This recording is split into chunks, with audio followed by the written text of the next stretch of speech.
네, 권력남용이 일상화된 윤석열 정권은 어제의 잘못을 오늘의 권력남용으로 덮고 있습니다. 국민의 심판을 호되게 받았지만 아무것도 달라지지 않았습니다. 대통령의 배우자가 수사 대상인 김건희 주가 조작 특검법을 거부하더니 이제는 대통령실과 윤 대통령마저 수사 대상이 될 수 있는 최혜병 특검법을 거부하겠다고 시사하고 있습니다. 오늘 국무회의에서 거부권을 행사할 가능성도 언급되고 있습니다. 그러나 대통령과 이해관계가 있는 법률에 대해 함부로 거부권을 행사하는 것은 그 자체로 헌법을 위반한 것이 될 수 있음을 경고합니다. 대통령의 거부권은 법률의 집행이 어렵거나 위헌적 요소가 있는 경우처럼 공공의 이익과 민주주의를 지키고 정의를 실현시키기 위해서 제한적으로 행사하는 권한입니다. 비록 헌법에는 대통령의 권한처럼 보장되어 있지만 사실은 헌법을 수호할 대통령의 의무 중 하나인 것입니다. 대통령과 그 가족 및 측근을 지키기 위한 특권이 절대로 아닙니다. 윤 대통령은 공수처에서 수사 중이니 수사 결과를 지켜보고 특검 도입을 결정하자고도 합니다. 틀렸습니다. 15차례의 특검 중 6차례가 수사 중인 사건을 특검으로 처리했습니다. 오늘의 윤석열 대통령을 만든 최순실 국정농단 사건도 검찰의 수사 중인 사건이었음을 다시 알려드립니다.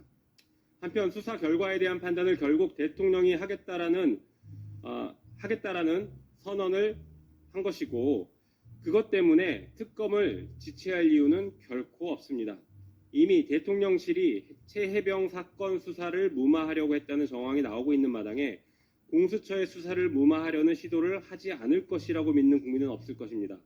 게다가 공수처장 후보에 대해 연일 불거지는 비리 의혹을 보더라도 제대로 된 수사를 기대하기 어렵습니다. 여론조사에 따르면 국민 65.2%가 특검이 필요하다고 응답하고 있고 67%가 21대 국회에서 마무리를 지어야 한다고 합니다. 이번에도 거부권을 행사한다면 윤 대통령은 더 큰 정치적 고립을 자초하게 될 것입니다. 오얏나무 아래서 각근을 고쳐매지 말라는 말이 있습니다. 이원석 검찰총장이 김건희 여사에 대한 수사를 서울중앙지검장에게 지시하자 갑자기 서울중앙지검장이 교체되었습니다. 나아가 수사지휘부도 전원 교체되었습니다. 설사 우연이라도 이미 대통령이 수많은 의심을 받고 있는 상황에서 이런 인사를 단행하면 안 되는 것입니다. 민생은 관심 없고 라인 사태는 수수방관하는 대통령이 유독 검찰 인사만 정광석과 같이 단행했습니다. 윤 대통령이 대통령이 된 이유가 오직 김건희 여사를 보호하고 함께 해외 순방을 다니기 위한 것이 아닌지 국민의 우려가 더욱 커지고 있습니다.